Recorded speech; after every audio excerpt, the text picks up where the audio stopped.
The NARI show is in its 51st year already. More than 20,000 people were expected to attend this weekend. It's a disorder which affects tens of thousands of people in the United States, many of them veterans. Yet we still don't truly know or even understand it. In tonight's Heroes Come Home, we take a closer look at post-traumatic stress disorder, some of the most recent research surrounding it, symptoms, and as our Chip Brewster shows us, what it's like to live with it.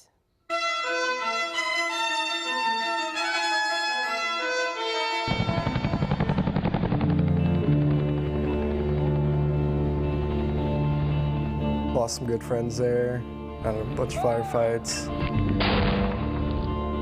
So that was the beginning, really, of the challenging things for me. Joe Mitchell joined the U.S. Army 5 days before 9/11. He spent 5.5 years as a 13 Foxtrot forward observer.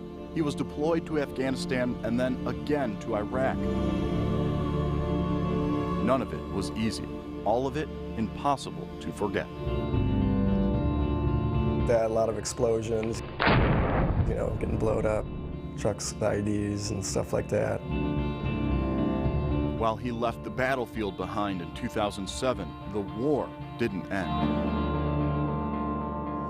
I've been home for 5 years, and honestly, all 5 of those years is just as much a challenge as the 5.5 years I spent in the military. Soon after his return, Joe was diagnosed with post-traumatic stress disorder, or PTSD. It was just the beginning of a difficult transition to civilian life. I went to rehab at 123 for 3 months. Got 2 DUIs. I don't talk to my family. I've smashed 3 cars. Gone to jail a couple times.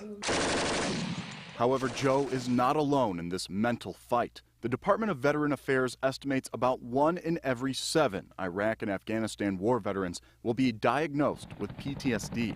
At the core of the statistic, the trauma of war. Trauma overwhelms the system on both an emotional and a physiologic level. Dr. Karen Birdie has been diagnosing and treating veterans with PTSD for the past 20 years. She says research and technology have come a long way since PTSD was first diagnosed in the 1980s. It can cause some fairly permanent biological changes in the brain, alterations in the levels of certain brain chemicals, and of course our neurons, our brain cells communicate with each other through the exchange of brain chemicals. Those physical changes cause what we see as PTSD. It leads to what you and I might think of as symptoms, whether that is changes in mood such as depression, the occurrence of anxiety, difficulty with attention and concentration. However, Dr. Birdie points out, despite our advances in science, we still don't know why PTSD occurs after a trauma. You can have 2 people who experience the same thing, and they can end up with different reactions and different interpretations of events. There are a range of treatments for the disorder, from new medications to different methods of talk therapy. But that's all they are, treatments. Researchers have not found a way to reverse the damage. Recovery doesn't mean that a condition will be cured, but the goal overall is to help that person function better and to feel better, to identify different ways of coping, different strategies for living. There are good times and there are bad times. Colleen Mitchell started dating Joe a week before he went to basic training. The 2 got married in between his deployments. She experienced firsthand the changes that happen to a loved one as PTSD sets in.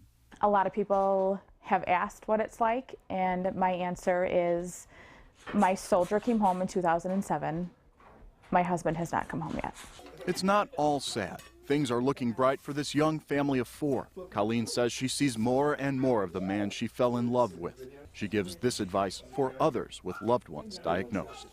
Continue to love the best you can, support the best you can. Know that you're not alone. There are people and places that are willing to help spouses and other people, but just to hang on as best you can. There's help for people, there's help for everyone.